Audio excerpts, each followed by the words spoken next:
Alright, life lessons from the back of a horse truck, episode 5.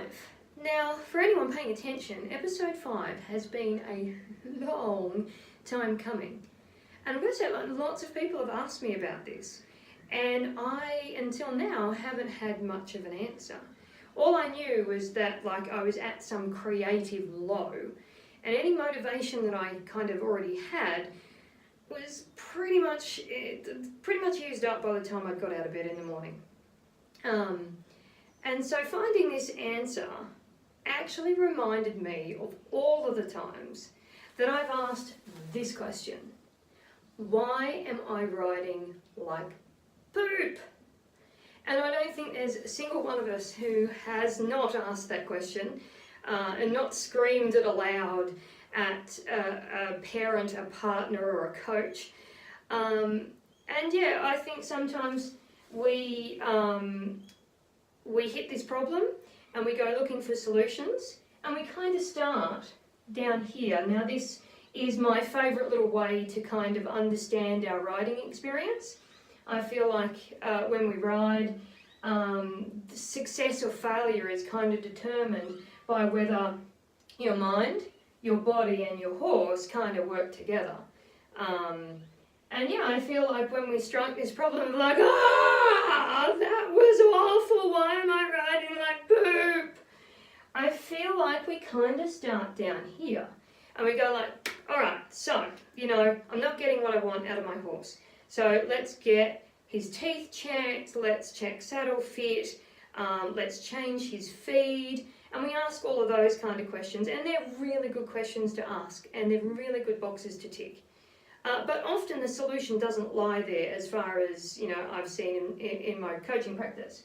Then I see the next thing happen is we start moving into our actual physical capacity to ride. Again, I don't think there's one of us who hasn't gone home and cried into the carpet, utterly convinced that we can't actually physically ride. As just kind of investigating the horse option, I don't actually think many solutions sit here. I think we've all got the physical capacity to ride. Here, for me, is where most of the problem starts. Because if you aren't in the right mindset, your mind doesn't tell your body the right message. Your body doesn't convey the right message to the horse. And then, as a bit of a double whammy, your mind doesn't interpret the signals from your horse very well. So yeah, the interaction of those sort of three things is a good interpretation of our riding experience. So, to try and find an answer for A, why the mindset thing is so important, and B, the nitty-gritty of how it actually affects the way we ride and the way we feel about riding, let me introduce to you this little psych gem.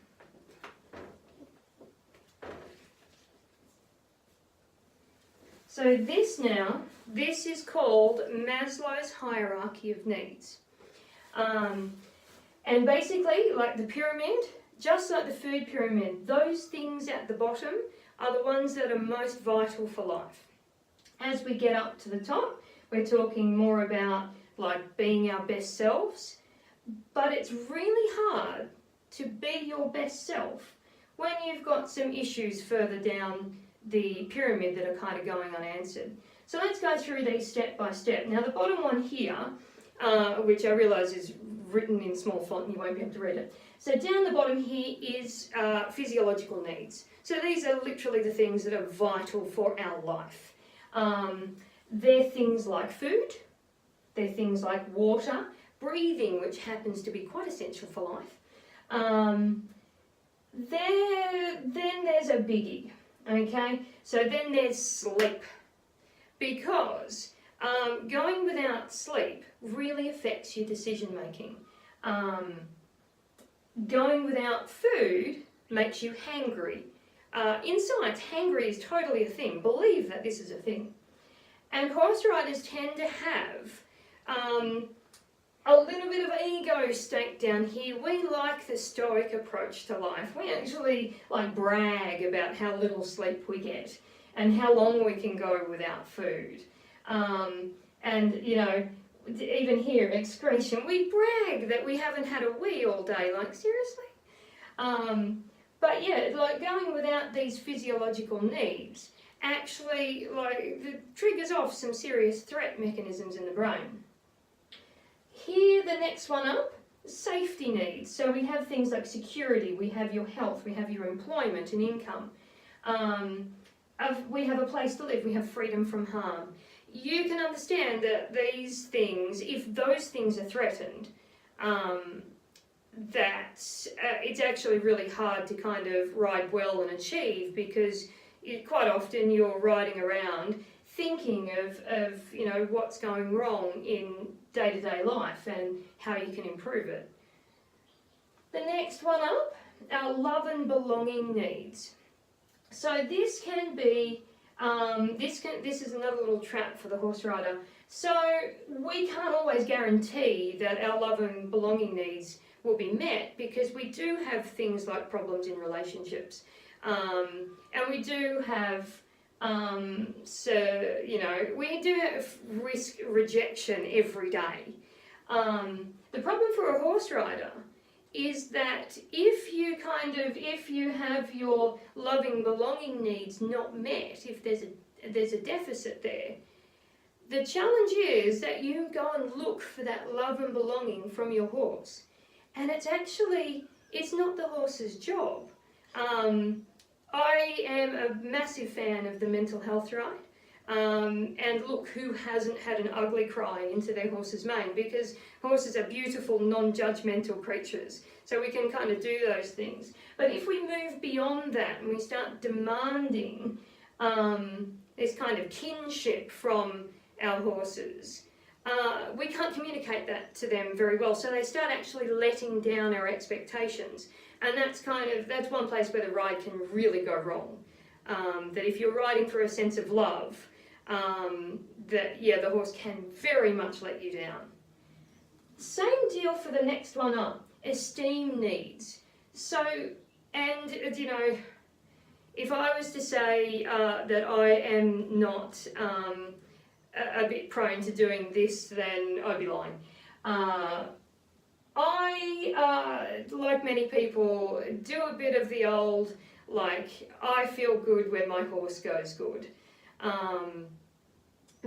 My sense of, like, self-esteem and self-worth and all of those things, it can get very much tied to how well my horses are going. And again, this is something that they can't do for me. They can't provide my self-worth. I need to have that in myself without demanding it from them. Same deal for confidence. I get a lot of riders coming to me saying, like, I'm losing confidence and I don't know why. There's one aspect of the horse that might be challenging this, that if you're not well matched to your horse, as soon as you get on, you could be experiencing a deficit down here. You are not feeling safe when you ride. It's really hard to build confidence when you don't feel safe. Then those things, so all of those things in deficit, they stop you from being able to move up into here, into this self-actualization at the very top of the pyramid. So self-actualization is all the, like, being your best self stuff. And it's where some of your better cognitive skills come from. So it's where you solve problems. It's where you're creative. It's where you're kind of spontaneous and fun and fulfilled. And so we all want here, it's kind of like this is the snow cap on Everest. We all want to be up here, but we actually have to commit to climbing those steps one by one. We must start at the bottom of the mountain. So what do you do if this has kind of spoken to you? Like, what on earth can we do about this? The answer is self-care, and not the, like, bubbles in a spa bath type of self-care, but if that's how you achieve it, then go right ahead. Self-care, real self-care, can actually be really difficult. Real self-care is like stepping back from your goals and giving yourself a bit more time to achieve them. And that is one of the things that I've just recently done. I've had to step back from some really big goals that, you know, I've said for the next probably 2 years they're not achievable. They're still there, I will wait for them, but it's taken a really big effort for me to step back from that place and actually concentrate on rectifying these two things before I can, you know, jump straight up to being self-actualized. So yeah, stepping back down one and seeing if you can find where your, you know, the onion layers of where your issue might sit.